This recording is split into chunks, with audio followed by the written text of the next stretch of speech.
So it looks like we're getting a new wave of X-Men based Marvel Legends soulmates, but are any of these any good, and are they worth your money? Be sure you stick around until the end, soulmates, because we're going to talk about what X-Men characters we would love to see next. If you support what I do, please click subscribe and hit the bell for notifications so you don't miss a single video of mine when it comes out. The first action figure we're going to look at, guys, is Kid Omega. This one is based on the Amazing Fantasy 15 body, and as such, he's about the right size because Kid Omega in the comics is around 5'8", so it's not a bad choice for a base body, but this one you look at it and you immediately notice that all the details are just painted on, and Kid Omega's costume from the comic books is a lot more interesting than that. It's got all kinds of crazy piping on it that give it a lot of fun texture to work with, and they just kind of iron all that texture out, and doesn't look all that great. It's a very bland looking action figure, I think. Besides that, the head sculpt doesn't really do anything for me. It doesn't really evoke the comic book counterpart, I don't think.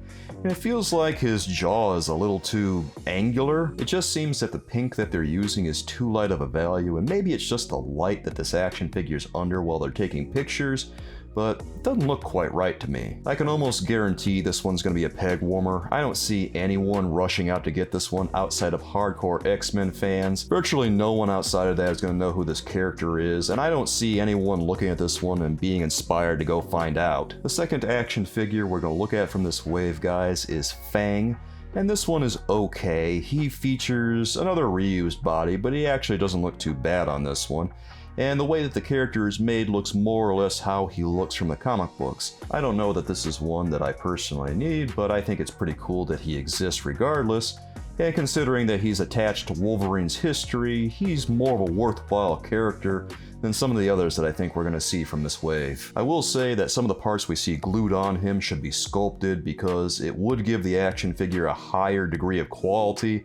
As it is, looking at that and the way they're all kind of cockeyed, it looks kind of cheap, and I wish it weren't like that. The third action figure we're going to look at from this wave, soulmates, is Chamber. This is a Generation X character, and he's pretty neat to see. Not 100% accurate to the design we see from the comics. Based on the pin joints we're seeing, it's obvious they're reusing some parts here. Also, the jacket doesn't quite look like that in the comics. There's more buckles everywhere, and also there's more shredded fabric and stuff because of the nature of his powers. It would have been cool to see that, but as it is, you know, it's still pretty neat. My favorite thing about this one is the head sculpt because they did a really nice job making it, and it looks pretty much on point. I love the way they did the flames, and the head kind of just peeking out of there looks very nice. I don't really think I need this one because I'm just not that into Generation X to begin with, and I really don't feel like it's accurate enough to the source material to pique my interest otherwise. The fourth character we're going to look at from this wave, guys, is Monet, and this one I think is a pretty decent rendition of the character because it does look more or less how she looks from the comic books.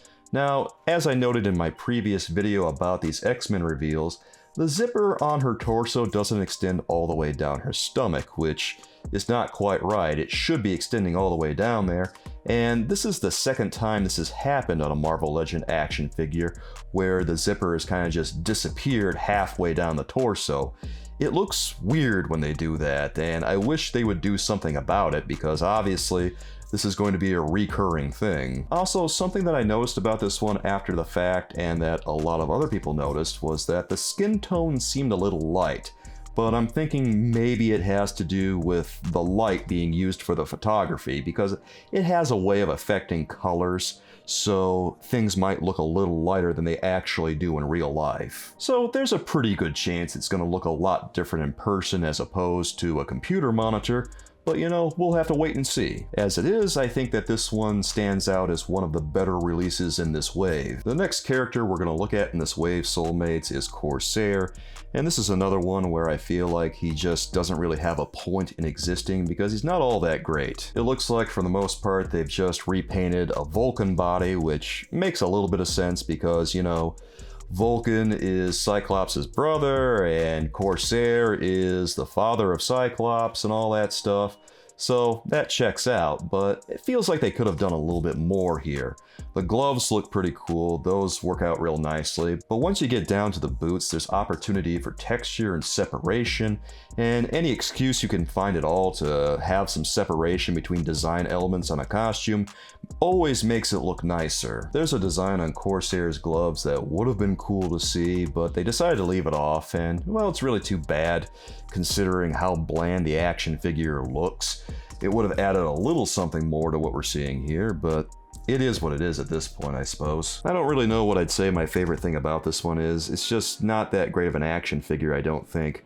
It lacks the swashbuckling panache that you would expect to see from a character like Corsair. Even the head sculpt feels off to me. It really doesn't feel like I'm looking at the character. It feels like I'm looking at someone cosplaying as Corsair. This is another one that is really obviously going to be a peg warmer. I just know I'm gonna go to the store at some point in the near future, and I'm gonna see this one with a bunch of others from this wave just hanging on the pegs at a discounted price. The sixth action figure we're going to look at from this wave, Soulmates, is Emma Frost. This one I think is one of the best action figures in the wave, and I like this one a lot. I do wonder about her cape because it kind of covers her arms there, and I don't know how much range her arms are going to be able to have, but that said, it does look a lot like the comic book character, and I say that if there's any character to get from this wave, this would be one of them. I think this is way better than other attempts that have been made to make an action figure of this character. I think that the sculpt looks wonderful. It looks just like the character we see from the comics, thankfully, and I know it only has single-jointed elbows, but you know, I can take that if it means that we're getting a better sculpt for it. And this is absolutely the best version of this character we have seen to date. I'm not gonna lie, every time I hear the name Emma Frost, I think back to that first wave of Hasbro's Marvel Legends from 2007, the Annihilus wave, and it sends a shudder down my back because, man, that was a rough looking action figure for sure. The seventh action figure we're going to look at from this wave, guys, is Astonishing X-Men Cyclops. This is another one that I think is totally worth getting from this wave, and I think he, again, looks just like the character from the comic books. They did a really solid job on this one, and it is kind of a bummer that we're not seeing a torso rocker on him. We're just seeing the waist swivel and ab crunch. But even so, it does look about right, and it looks like we're seeing a retooled Vulcan body for this one. But like I say, considering that Vulcan is Cyclops' brother, it's reuse that makes sense to me, because what are you going to do? Are you going to make a whole nother body for a guy whose brother has the same body shape?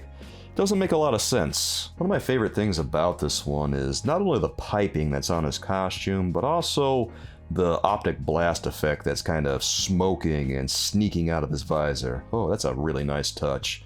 I'm glad they added that. I don't know that this is necessarily a version of the character that I have to have, but he's definitely nice to see, and I'm glad he's here for all the people who want him. In terms of action figures that I think are worth checking out, I think that he's worth it, guys. And of course, the last action figure that we're going to look at today is the Build-A-Figure Chod. And you know what? Chod is an absolute waste of plastic. This one is so cheap because they just reuse the Abomination action figure wholesale. It is just Abomination with a new head. It is nothing more. And that is so lame because it doesn't look anything like Chod from the comic books. All it has is those ridges on his upper body there, and it has nothing else that looks like Chod. The toenails, they don't look right because Chod has toenails that essentially look like toes, more or less. And then also, Chod doesn't have 4 fingers, he has 3 fingers, so what are they doing here? Well, I know, they're just reusing Abomination. It's really disgusting because they're charging somewhere in the ballpark of $150 for a Build-A-Figure, and then they deliver this. For $150 to collect the entire wave, it needs to be completely unique and not just parts reused from the Abomination and Rhino. Chod from the comics has ridges all the way down his arms and legs. He has those segments, and this is something that Toy Biz got right back in the 90s. That's what we're looking at here. We're looking at an action figure in 2023 that is inferior to an action figure that Toy Biz made in the 90s. Toy Biz did a better job than Hasbro's doing now. and that is embarrassing. This is a complete waste of plastic and not worth the price of entry. And even the belt looks cheap. It's accurate to what he wears in the comics, but it looks terrible on him. Like, he's got that waist swivel, and it's just making the belt look all misshapen and everything. What a terrible Build-A-Figure. The only redeeming quality about this one is the head, and it's got a hinged jaw, and that's cool, but it doesn't really make up for everything else. Well, Soulmates, now that we've seen this Chod wave, what X-Men characters would we like to see next? Personally, I would like to see some more Wolverine characters, and one that I would like to see is Bloodscream, because he is a very cool character with a couple of different forms because he's a shapeshifter, and I think you could get some really neat material out of him. Well, Soulmates, what do you think of all the releases in this Chod wave of Marvel Legends? Are these action figures that you have to have? Do you need them for your X-Men collection? Or are you only interested in some but not others, or are these just all missing the mark for you for whatever reason? I don't know, guys. Let me know what you think down in the comments, and be sure to let me know what X-Men character you want to see next. If you want to learn more about some of the other recent X-Men reveals, you can check out that video here, Soulmates.